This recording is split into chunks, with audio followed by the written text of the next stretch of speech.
Here are the latest updates from the Pna Newsroom. Former Executive Secretary Vic Rodriguez confirmed today that he has completely exited the administration of President Ferdinand Marcos Jr. Rodriguez affirmed his statement in September that he was resigning to spend more time with his family, calling it his personal decision. He said he kept silent on issues related to his former post because of his privileged communications with Marcos. He had also not revealed these conversations out of respect for the office of the President and the Executive Secretary. Rodriguez said despite the criticism against him, he is sure that his conscience is clear. He also vowed to continue serving the public despite being a private citizen. Rodriguez resigned amid the controversial issuance of unauthorized sugar import order. His latest statement came as Malacanang denied the existence of Administrative Order 1, which supposedly appoints him as Presidential Chief of Staff. La Bangko Sentral ng Pilipinas says it is ready to implement more policy actions to bring back inflation to its 2 to 4% target band. This after the September 2022 inflation rate accelerated to 6.9%. Data from the Philippine Statistics Authority or PSA shows that inflation accelerated mainly because of higher food and non-alcoholic beverages index. The average inflation to date stood at 5.1%, exceeding the government's 2 to 4% target rate. The BSP said the inflation rate last September is within its forecast rate target range of 6.6 to 7.4%. It said it is looking at upside risk drivers such as the impact of higher global non-oil prices, pending petitions for transport fare hikes, the impact of weather disturbances on food items, as well as the sharp increase in the price of sugar. The central bank said it is prepared to bring inflation toward a target consistent path while stabilizing prices. It also called for timely government interventions to address persistent pressures on supply. Public and private healthcare and non-healthcare workers will soon be getting their COVID-19 allowance or health emergency allowance claims.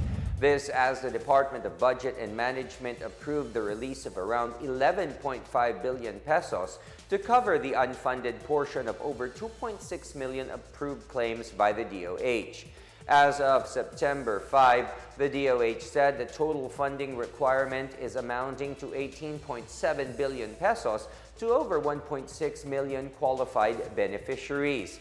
The DBM said it has earlier approved the release of around 7.92 billion pesos to cover the payment of 995,671 claims. Those who are identified to be at high risk for COVID-19 will receive 9,000 pesos per month of service, 6,000 pesos for those who are deployed in moderate risk areas, and 3,000 pesos for those who served in the low risk areas. On Monday, the DBM also approved the release of 1.04 billion pesos to cover the special risk allowance of eligible public and private health workers involved in the COVID-19 response. The Land Transportation Office is eyeing to finish at least 90% of its backlog on motor vehicle license plates by the end of 2023. The LTO said the current backlog for motor vehicle replacement plates is around 2.3 million pairs, while motorcycle plates stand at around 11.5 million.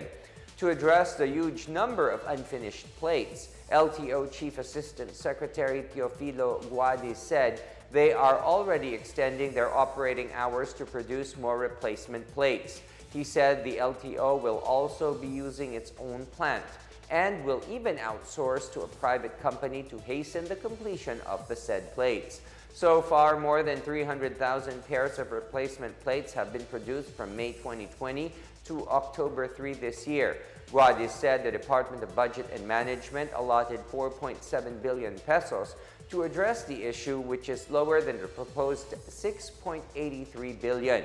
However, he said he is positive they will still be able to achieve their target until next year, as there is no backlog in the production of license plates for newly registered vehicles. And that is the latest and the biggest stories from the Pna Newsroom. For more news content, visit our webpage or head on to the Philippine News Agency's Facebook and Twitter accounts. We are also shown on the social media pages of the Office of the Press Secretary and Radio Pilipinas RP1. Stay tuned for more updates. I am William Theo. We tell stories that inspire change.